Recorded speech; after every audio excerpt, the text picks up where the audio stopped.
Everyone, welcome back to our channel dream education. तो कैसे हो आप लोग? आई होप अच्छे होंगे। तो आज हम लोग क्लास 6 चैप्टर 1 का पार्ट 2 करने वाले हैं। तो देश का नाम ये ज़रूर आपकी बुक में टॉपिक होगा। तो इंडिया, हम लोग प्राय अपने देश को क्या बोलते हैं, इंडिया या भारत, ठीक है। तो ये इंडिया और भारत शब्द कैसे निकला, तो आज हम लोग ये जानेंगे। तो इंडिया, ईरान और यूनान देश कहाँ पे है? इंडिया की इधर साइड है, ठीक है। तो यहाँ पे क्या, ये एक इंडस नदी है जिसको हम लोग सिंधु नदी भी बोलते हैं।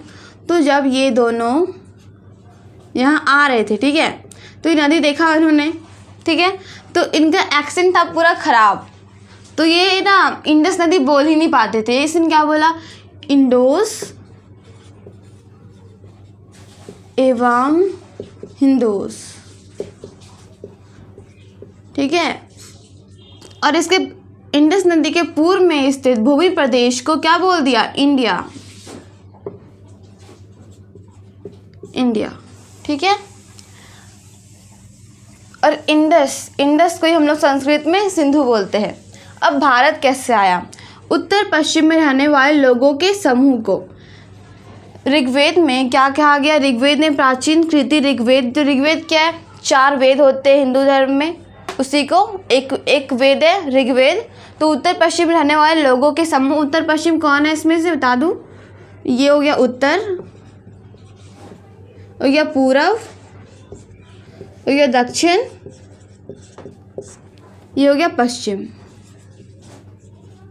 ठीक है। तो उत्तर पश्चिम यहाँ से लेकर यहाँ तक। फिर पहले क्या, उत्तर पश्चिम में रहने वाले लोगों के समूह को पहले भारत कहते थे, ठीक है, भारत। फिर बाद में धीरे धीरे पूरे देश ही को भारत कहा जाने लगा। अब चलते हैं हम लोग आगे। टॉपिक है अतीत के बारे में कैसे जाने। तो हम अतीत के बारे में एक तरीका है पुस्तक को ढूंढ के पढ़ना, ठीक है। तो पहले पुस्तक क्या थी जो हम लोग अभी पढ़ते, वैसी नहीं, बिल्कुल नहीं। पहले क्या थी, पांडुलिपियाँ होती थी। पांडुलिपि किसको बोलते हैं? जो कि भोजपत्रों और ताम्रपत्रों में हाथ से लिखी जाती थी, ठीक है। तो ये पांडुलिपि का नाम पांडुलिपि क्यों पड़ा? क्योंकि पांडुलिपि को इंग्लिश में मैन्यूस्क्रिप्ट कहते हैं, मैन्यूस्क्रिप्ट, ठीक है। और जिसमें मैन्यू का मतलब लैटिन शब्द में हाथ से होता है, हैंड, हाथ, और ये तो हाथ से लिखी जाती ही थी, इसीलिए पांडुलिपि को पांडुलिपि कहते हैं और इंग्लिश में मैन्यूस्क्रिप्ट।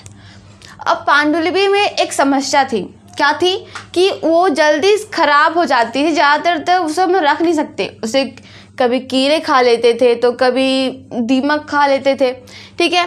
और ज़्यादातर ये कहाँ मिलते हैं अभी के समय? मंदिरों और विहारों में अभी भी ये है।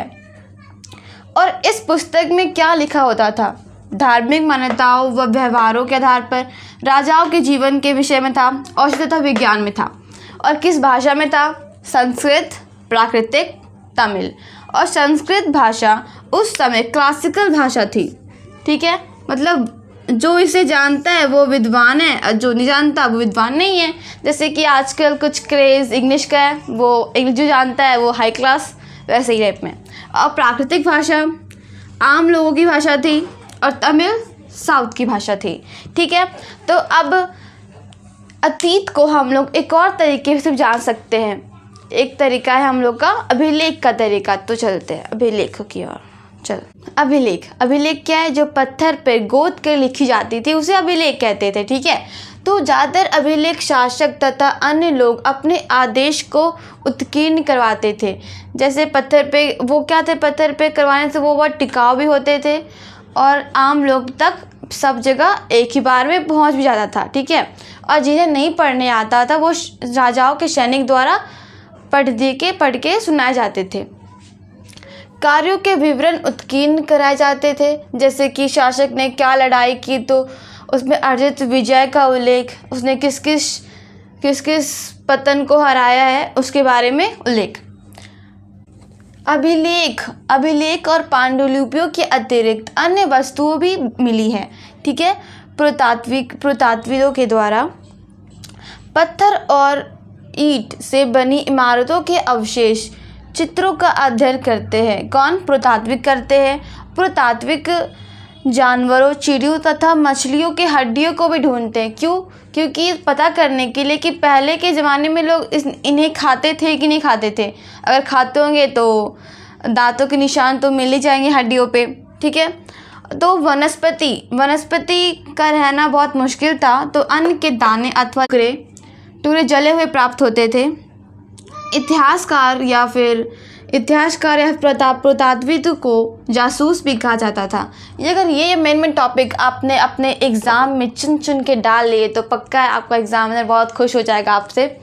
ये आपका बुक में आपको ये फ़ोटो मिल रहा होगा, ये पिक्चर एक घड़े की। तो इसमें क्या करते होंगे? पहले पानी ढोते होंगे, पानी लेके जाते होंगे? नहीं, पानी बिल्कुल नहीं।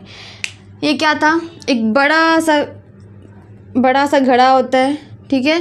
इसमें ना ग्रेन्स रखे जाते थे, अनाज रखे जाते थे और ज़मीन के अंदर गाड़ दी जाते थे, ठीक है, ताकि वो सेफ रहे। और यहाँ पे कुछ लिखा हुआ है जो कि उस समय कुछ जानकारियाँ देते होंगे कोई और भाषा में। फिर ये क्या, ये सिक्के हैं।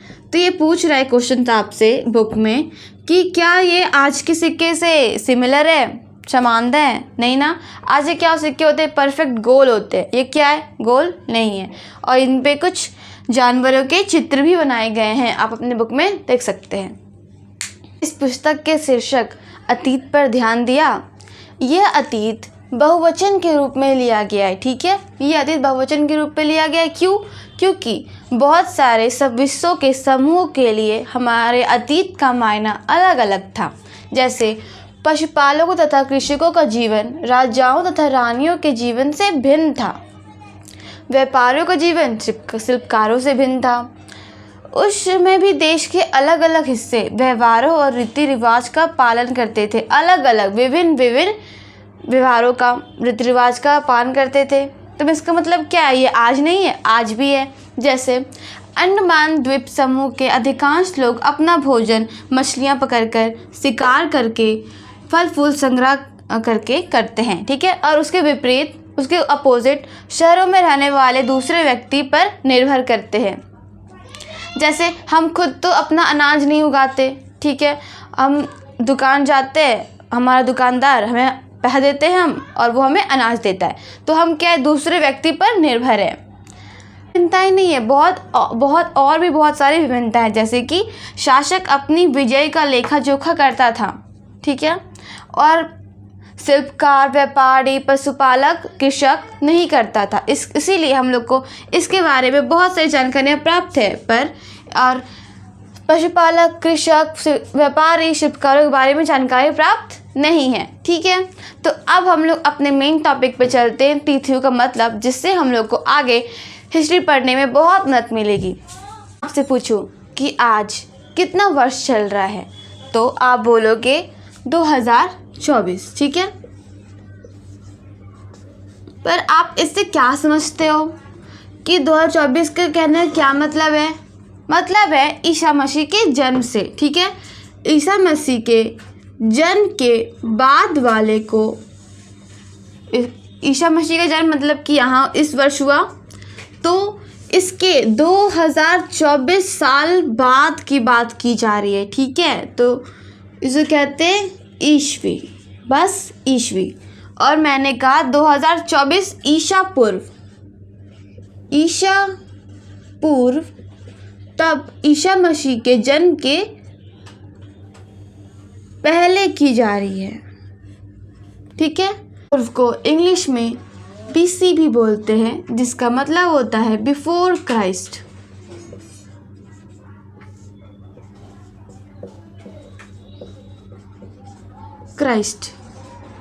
ईसा मसीह के जन्म के पहले। और ईस्वी को इंग्लिश में AD बोलते हैं, जिसका मतलब होता है एनो डोमिनी।